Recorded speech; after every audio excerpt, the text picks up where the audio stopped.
What's a good parent? What's a good spouse? What's a good marriage? We have all these things that are like measurement systems, and in this worldview, it's built on measuring one another. These are the most important things in a culture. Love, joy, peace, the immeasurable, unimportant here. Every human being looks through a lens when they look at the world. And so like when I pick up the scriptures, or I pick up the newspaper, or I pick up anything, I already have a worldview that informs how I'm going to understand the information that I'm going to read. I already have it. It's built into me from young. The worldview is given to you very young in your life, and you start learning the truth of it, and you accept it because you never question it, because you don't know how to question it, because the way you're asking questions is through your worldview. Even what you question is because of your worldview. Your worldview decides whether you think something's right or wrong. And the sad thing about it is, we don't know what it is. So if I went around this room, and I asked each person in this room, and we've done this many, many times, and I taught this at Harvard at the beginning of the year in the Harvard Fellows Program. Doesn't matter where I am. That means nothing that I was there. I'm just telling you, I've done this all over the place, what I'm going to do with you. This is how real this is. So if I went around the room, so if I went around the Harvard Fellows room and I said, what's your worldview? Or I asked you guys, what's your worldview? A lot of us don't know. We're like, I don't know. That's fine. Okay, you don't know. Or we might say, I have a biblical worldview. And I would say, which biblical worldview do you have? Because there's about 50 of them. And they've been fighting against each other since the beginning of biblical worldviews. So there's lots of different biblical worldviews. How do you know which biblical worldview is the biblical worldview? So when I say I have a biblical worldview, which I wouldn't say personally, you'll see why. Do I believe the Bible? Yep. Mm-hmm. Do I have a biblical worldview? No. That's too little of an idea. So biblical worldview, how I see the Bible is because of my worldview. That's how we have different biblical worldviews. People have different worldviews, and they're reading the Bible, and they're reading the same passage, and one says this is what it means, and one says this is what it means, and we will no longer associate with one another because our biblical worldviews separate us. Is that what the Bible is supposed to be doing to us, separating us? No. Why is it separating us? It's because of the worldview through which I'm reading the text. So if the person says, well, I have we're going to go at the end of October and speak to the Muslim leaders of Minneapolis. And if I ask them, what's your worldview, which I will, although they've heard me do this, so they'll know, they'll be ready for me. But they would say Quranic. We have a Quranic worldview, an Islamic worldview, not a worldview. Not a worldview. I have a conservative worldview, not a worldview. I have a progressive worldview. None of those are worldviews. At Harvard, one of the guys said, I'm a capitalist. Good. It's not a worldview. Communist, capitalist, social, not a worldview. Those aren't worldviews. A worldview is the lens through which you see everything in the world. Everything. So, the worldview is kind of the most important thing you understand about yourself is your worldview. So, the beautiful thing about the scriptures is that the very beginning of the scriptures, Genesis, which is the beginning of the sacred scriptures, in Genesis, remember who's writing, they're not writing necessarily, who's telling the story of Genesis? Who's doing it? Who? Moses. Okay, so I didn't think of this. I grew up with the flannel graph, and there's Adam and Eve. Where'd they come from? Where's the story coming from? God. All right, whatever. Okay, anyway, and then you just start. It's the beginning of the world. Here's where we start. But Moses is the one telling the story of Genesis and Exodus and Leviticus. Like, he's the one telling the Torah. There might be multiple, but he's the main guy. Okay, so he's telling the story, and he's telling the story to who? Do you remember? Who's he telling the story to? Israelites, okay? So he's orally telling the story to the Israelites, and the Israelites are where when he's telling it to them? They're in the wilderness. Okay? So they're in the wilderness, and something has happened to them here, and what's happened to them is the gospel of God. They're in bondage up until Thursday. It ends on a day. And on that day, at just the right time, Moses, God, the whole thing comes in, and the bondage is broken, which they had been in so many years that they probably kind of gave up. Pharaoh's too strong. We've run out of time. We're powerless and alone. But on a Tuesday or a Wednesday, it's like when, who says that? Joshua says, consecrate yourselves, for tomorrow God is going to do a new thing. That has not changed, you all. That has not changed. It's like, man, this life, is it Wednesday yet? No, well, it's not time yet. Hang on, keep walking, because you will walk right into it. And we're going to find out the only way you can miss it is by either going backwards or walking in a circle or stopping dead. This never moves. You stopped. That's all. Why'd you stop? It's not going to work. Keep walking. Okay, so I don't want to get ahead of my head. They're in the wilderness. They've come out of at least 200 years of slavery. They didn't start in slavery in Egypt. They started in huge wealth in Egypt. People forget this. They were significant influencers with the Pharaoh in Goshen once upon a time, and somehow they went from that position of brought in by Joseph, we love you guys, Pharaoh, we love you guys, we love Joseph, come on in. There's a famine. Come on in. Be with us. Bless us like Joseph blessed us. They come in, and 400 years later, they're all slaves. How did that happen? How did that happen? They forgot God. I know, but like on Monday and Tuesday and Wednesday, what happened? They didn't just go, I know, let's forget God. They didn't do that. They probably didn't think they were forgetting God. But they did, but we want to know how and why. And over time, they end up in complete bondage. Influencers, you're an influencer, policy makers, you're writing Pulitzer literature, you're leading the universities, and now we're making bricks. And getting all of our approval from the number of bricks we can make in a factory in a 9-to-5 job. Something happened there historically. Anyway, so the time has come, the kingdom is at hand. Repent to this situation, turn away. You're not slaves, you're not brick makers, you never have been. Stop acting like that and believe the new thing. Follow me. That's all what Jesus is going to say. And I will make you to become what you were always supposed to be, and you actually always have been. You don't believe it. You stopped. God didn't stop. So let's start walking again. You guys stopped in Goshen. You stopped when you got wealthy and comfortable, and you stopped walking. And the empire got you. It took a while, but he got you.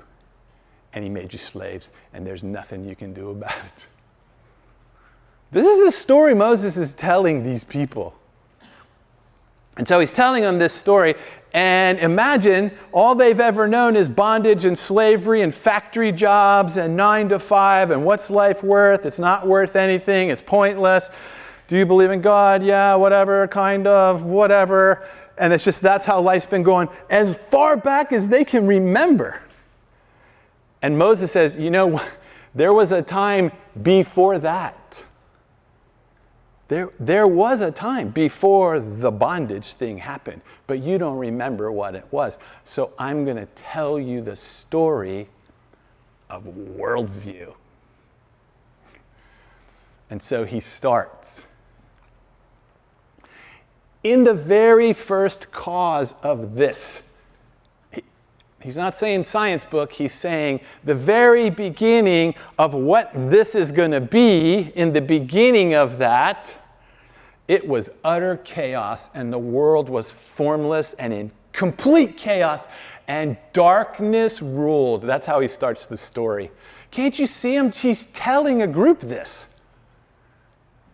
And they're like, oh my gosh, what happened in the darkness? And he starts to tell them the story. And what he tells them in the story of Genesis 1 to 3, even actually on to 12, 1 through 12, they don't have chapters, he's just telling the story. He's telling this, is what he's saying. Now I want you to really see this. What this is, because we worked a long time in the Muslim world, we came out of the Muslim world, we started working in marketplace kind of stuff. We understood identity really well. We'll get to that briefly. But even though we taught identity and Muslims were receiving their identity from God and it was drawing them straight into relationship with Jesus, because you can't understand identity without God himself standing there as an example. Let me say that again. You can't understand your true identity or what identity even means unless you can see God himself demonstrating identity, real human identity, right in front of you. And that demonstration is Jesus. So as they begin the journey into my identity is Muslim, my identity is Hamas, those are not identities. Those are team names and club names and affiliations and vocations, not identity. Well, if I'm not Hamas and I'm not Muslim, then what am I? Yes, right. Not what am I, who am I? Who knows that? God. Does God speak to us? Does he love us? Yes. How do we know? Jesus. And so now we lift up Christ, and Christ draws. And these folks came to faith. There's this great Muslim friend who came to faith. He just texted me the other day. He's hated Israel his entire life because he was born in Jerusalem and all that stuff. Anyway, it doesn't matter. And when we started meeting together in Jerusalem a long time ago, we started reading through these books. And they know the Torah, they call the Old Testament, the Torah and the Zabur. And I said, let's read the Torah together, because he kept saying, I'm a terrible student. I'm a terrible student, and I'm a Palestinian, and I'm not allowed to go to any school here, and I'm not allowed to get a driver's license, and I'm not allowed to go to university. I can't leave the country. I'm powerless and alone, and I will never be able to do anything with my life. And I'm like, that's not true. None of that's true, except the part that you're Palestinian. That's true. The rest of it's not true. Israel controls my future. That is not true.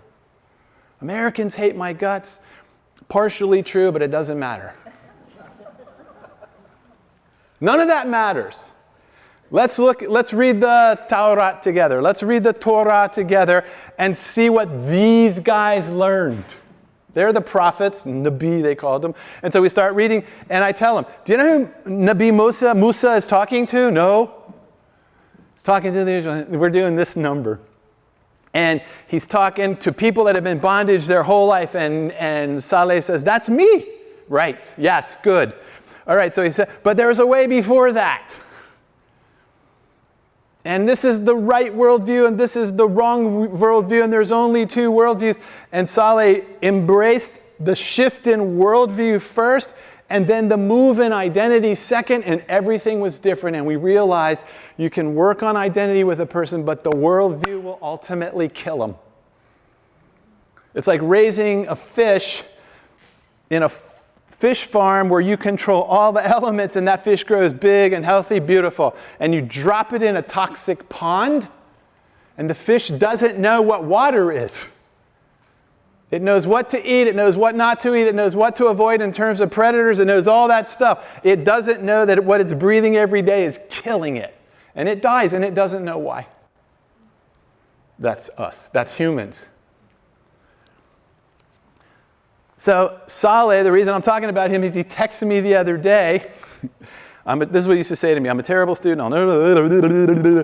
We did identity. God said, you're a healer of the city. A healer of the city. He knows that's God speaking to him. What's God's picture of a healer of a city? Jesus!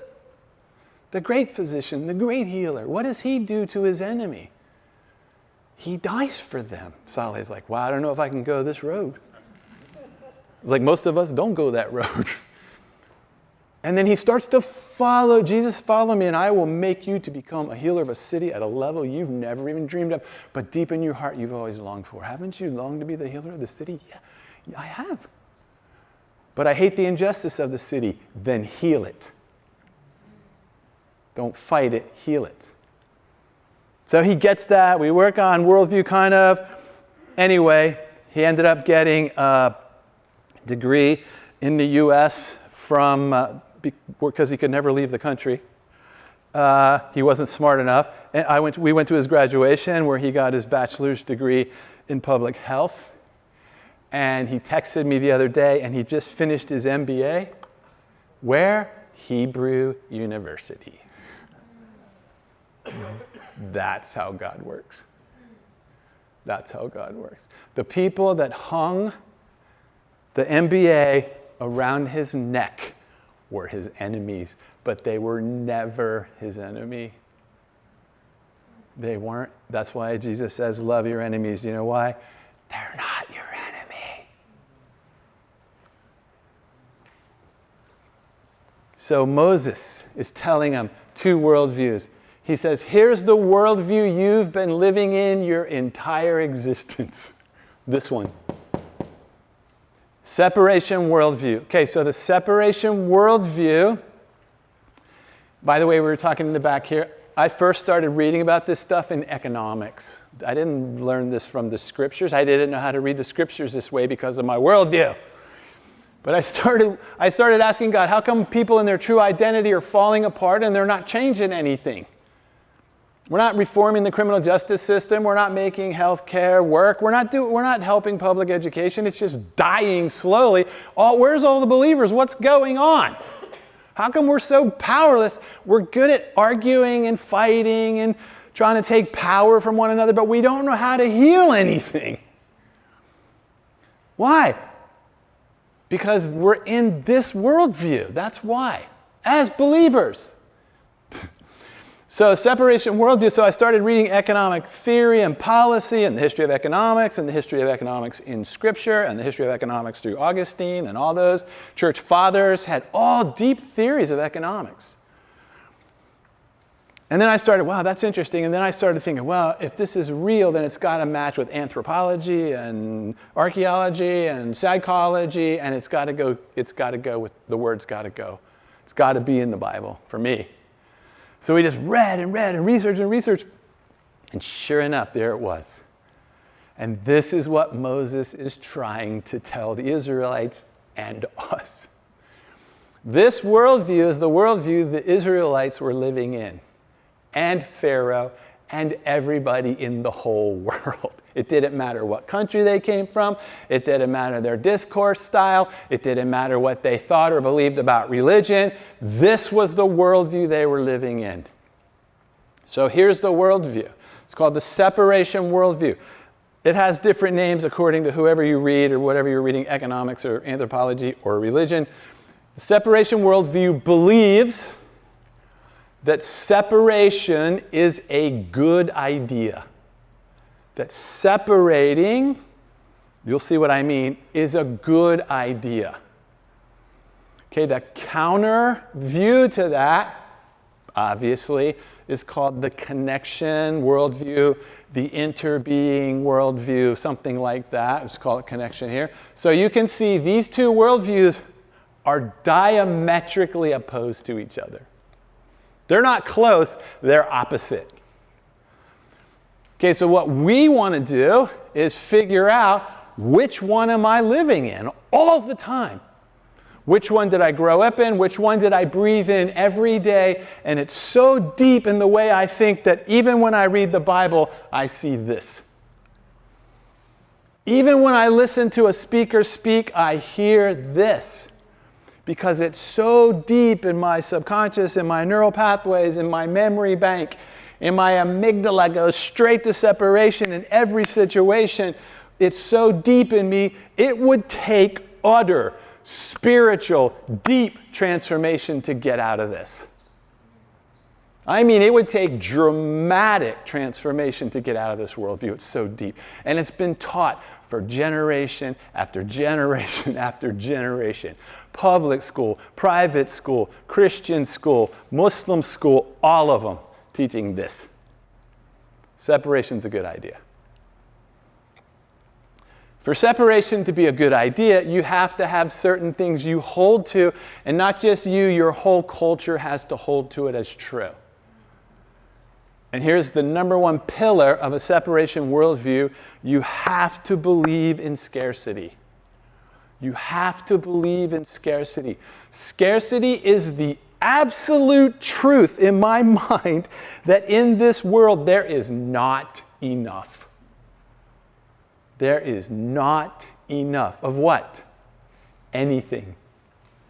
So let's think. In my day, what is there not enough of? What would you say? We all know this. We all agree. We write books about it. There's not enough what? Time. We as humans have agreed. Do you have enough time? Nope.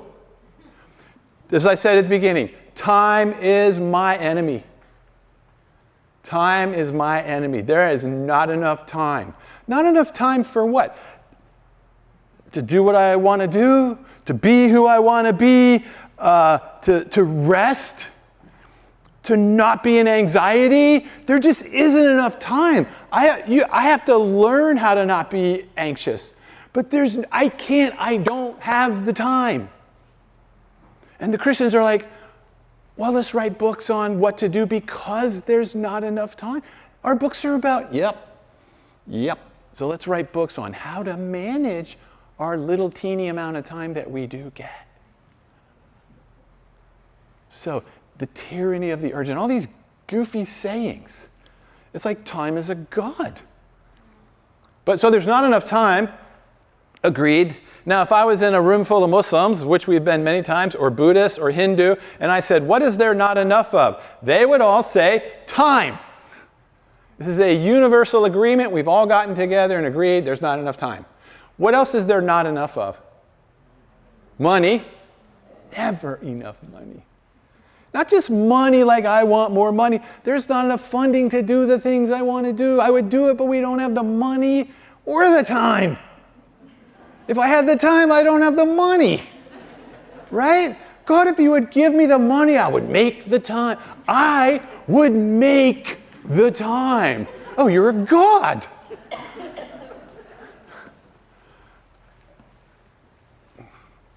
Not enough time and not enough money. What else is there not enough of? Jobs.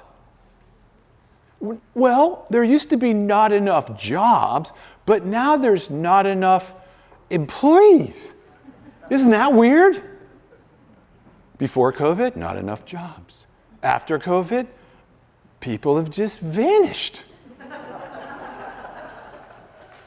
Like there's suddenly, did the population change? This is important. Did the population change? No. If you have the same number of people here, and the same number of people here, how can you have not enough jobs here, too many people, and now too many jobs and not enough people, and nothing's really changed? And we still don't have enough time and money, though. That remained the same. This is so bizarre. So, is there enough love?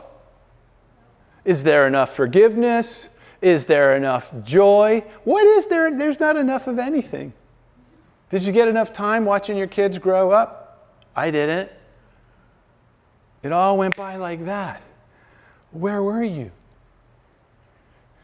Is it over? Did the time end? Does time end? It must, because we're so regretful that we missed it. What did you miss? Who said you missed anything? Where did you learn that? Where did you learn any of this? Is there enough land? How do we know there's not enough land? How do we know? I mean, you read the newspaper, how do you know people have agreed there's not enough land? How do we know we all agree there's not enough land? How do we know? What's the evidence that we all believe there's not enough land? Prices are going up. Yeah, that. Prices are going up because there's not enough money for those guys. We know there's not enough land because of war. That's how we know. There's apparently not enough land because we got to go kill people to get more of it. Or there's not enough, so we got to make sure nobody comes and takes ours. Right? Man, we can't let them hear. Why? Because we're here. That's always a great reason for something. Because I'm here. So what? I have this is mine. And they might take it from me, and that can't happen. Why? Because we need to be separate from them. Why? Because they might take my stuff. This is a never-ending war. It cannot be stopped. We know that. We've never stopped a war. We've been exhausted in war where we can't fight anymore and let's just stop. Or we've killed everyone on the other team so they can't come back. We didn't end anything. We just temporarily shut it down. They'll be back. Oh, they'll be back. Well, if we just get enough guns aimed at them and then we won't fight because we're both afraid to die. But what if we really run out of land? And what if there's one guy that's so deep in separation that he thinks he has the right to push a button because he thinks that country belongs to him? Well, why wouldn't he? He's living in the same worldview I'm living in.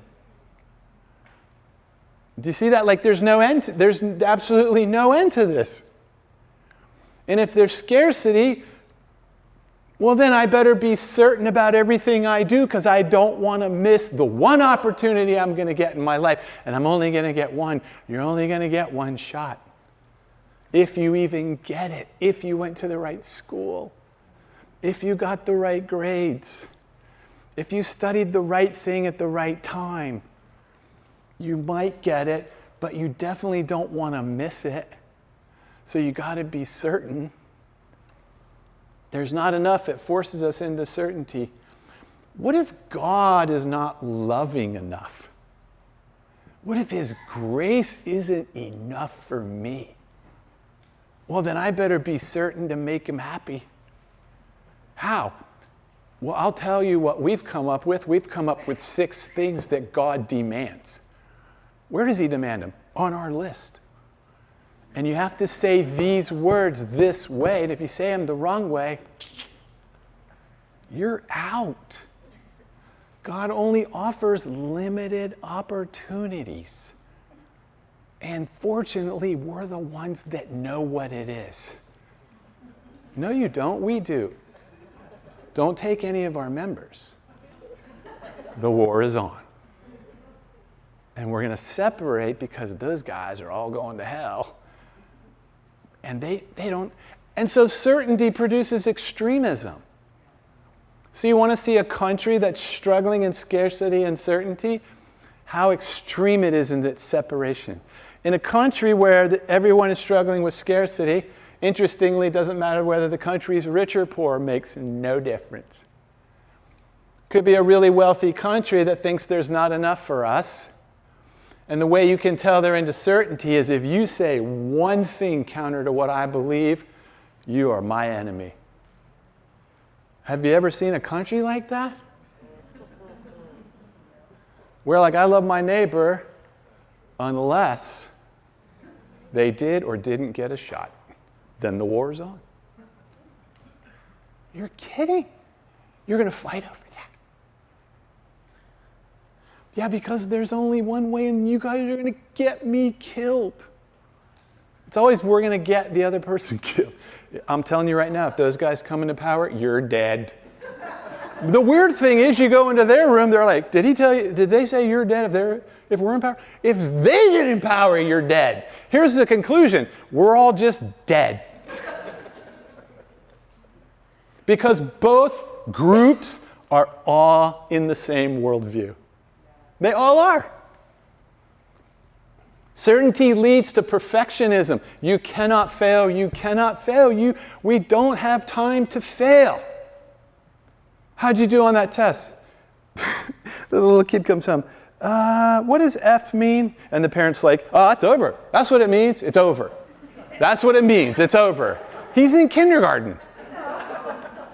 He failed scissors. I remember when our youngest failed scissors. And me and Donna were like, I think this is beyond God. I really do. Here's another little error that God did. We moved into the Muslim world where the worst thing you could do in meeting anyone is use your left hand. All of our kids are left-handed. Donna, like we would tie things around their left hand, like keep it over here, use this hand. And they're like, yeah, but I throw it with this one. And you tie it around their back. And they're like, hi, I'd like to, like this. Because the left hand is completely unclean. And we just laughed. It's like, God, thank you for our kids that you clearly didn't make to live in the Muslim world. And that's where we're going to be for 27 years. Like that kind of stuff. Super interesting. So perfectionism, it's no failure. Here's why there's no failure. Because in this worldview, failure is an identity. It's not something that happened. It's an identity that people take on. You didn't fail a test. You are a failure. You didn't fail math. You're a failure. You know how we know people believe that? Because if you're in a public school, you know this. Especially if you're in a public school that doesn't have tons of money, those kids will do anything rather than go in that math class. Anything. They will sacrifice their entire future rather than go in that math class. Why? Because that math class names me. Failure. And you can't fail math because there's not enough opportunity in the world. Or whatever. And so, scarcity, certainty, perfection, it only can lead to one thing in a human being when they're in this world. They have to focus on themselves above all else. They have to. You have to. Do you see that? Do you understand that? Then who's going to help me? Who's going to protect me? Who's going to guard my yard? Who's going to protect my family? God? Come on, really, seriously, who's going to do it? I have to protect myself. Who's going to make me a good Christian father? Who's going to make me that? What is it? What is a good Christian father? Where's the definition of that? All I've been told is you better be one. You better be one or you fail your family and you're a failure as a father unless you're a good Christian father. Where is the definition of that? Where did Jesus say, get ready? Here comes the requirements for a good Christian father. Remember when he gave that lecture? Who gave that lecture? We gave that lecture. We came up with that lecture. And we get measured by it. What's a good parent? What's a good spouse? What's a good marriage? We have all these things that are like measurement systems. And in this worldview, it's built on measuring one another. So what's most important in your life is the immeasurable. Love, joy, peace. These are the most important things in a culture. Love, joy, peace. The immeasurable. Unimportant here. The measurable. How many sales did you make? How many people did you witness to? How much money do you have? How big is your house? How well did you do? Measurement, measurement, measurement, measurement. Do you know how young kids are when they know they're being measured? They're young. They are young. There's an article, I talk about this, I love this example. I hate the example, but it's a good one.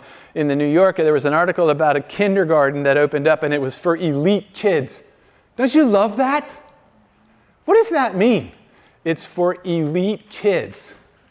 What do you think elite means in that sentence? What? Rich. Yeah, exactly. Rich kids. Anyway, elite kids, that's to discourage the not elite kids from even applying. And it's kindergarten. Can you imagine a parent's looking like that? Well, that's for elite kids. So how much money do we have? Can our kid be elite or not? Like that. So the reporter that wrote the article talks about meritocracy and all this stuff. And then he goes and talks to the parents the kids had to be interviewed. And for the parents whose kids didn't get in, he interviewed the parents, and then he asked to talk to the kids that didn't get in. They were 4 years old. Do you know what they knew? Those 4-year-olds knew. What do you think they knew? They weren't good enough. You know where they learned that from? Their parents.